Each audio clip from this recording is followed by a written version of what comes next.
With the 2023 general election just weeks away, calls from the international community against electoral violence have become more vocal. To this end, the federal government has said it is in support of any action, including a visa ban, to be imposed on any Nigerian who threatens the 2023 elections by the United States of America. The Minister of Information, Lai Mohammed, made the position of the government known at a press conference in Abuja. Mohammed reiterated the position of the Buhari-led administration to ensure free, fair and credible elections, as well as a smooth handover to a successor on May 29. The minister added that the president has given unprecedented support to INEC, adding that the scorecard series is another indication of the administration's determination to leave office on May the 29th. Well, to speak more on this development, political affairs analyst Nelson Ekojimi joins me now. As always, thank you very much for joining us. Now, how effective are threats of visa ban in ensuring that political actors do not engage in electoral violence?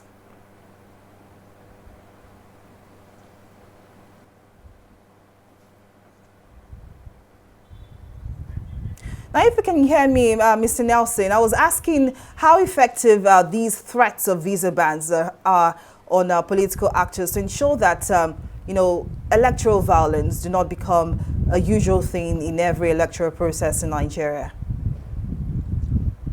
Well, this issue of visa ban on perceived electoral offenders has been a regular, call or a statement by the American government as well as some other foreign governments.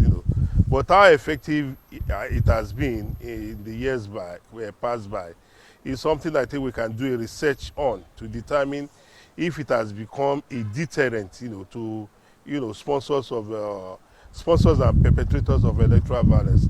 That is a reference studies that we can take up for another day. But as we speak, I don't know how far it has been effective, but I know that majorly the key political gladiators in Nigeria they're their investments outside the country, cherish the opportunities they have in accessing the good things of life that are not present here right over there. So I'm sure a lot of them will not be ready to toy with that.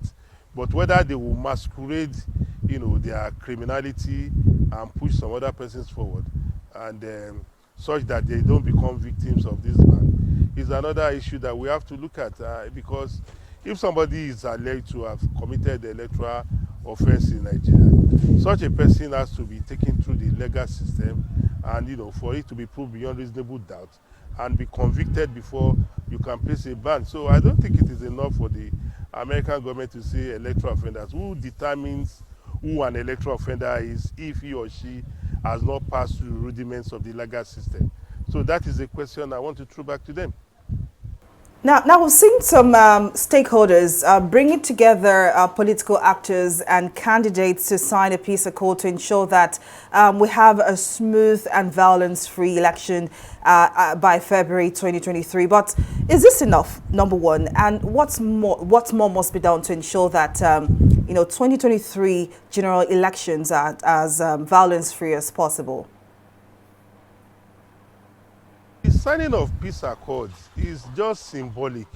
Most importantly, what we need to do is to firm up our laws, build our institutions such that whoever breaks the law, be it during elections, before, during and after, faces the music. It is not enough for us to just sign peace accord and everybody goes home and tomorrow morning at a particular rally you hear that they are firing gunshots. It should be such that whether during elections, whether before elections, whether after elections, if you have violated the laws of the land, because the laws of the land does not allow you to break, to commit crime. So any crime is a violation of the law. There are, stringent penalties in our laws. It is for us to firm up our laws and ensure that people pay for whatever deeds they have committed. If they have done well, we give them a pat on the back. But if they have done otherwise, they serve their time.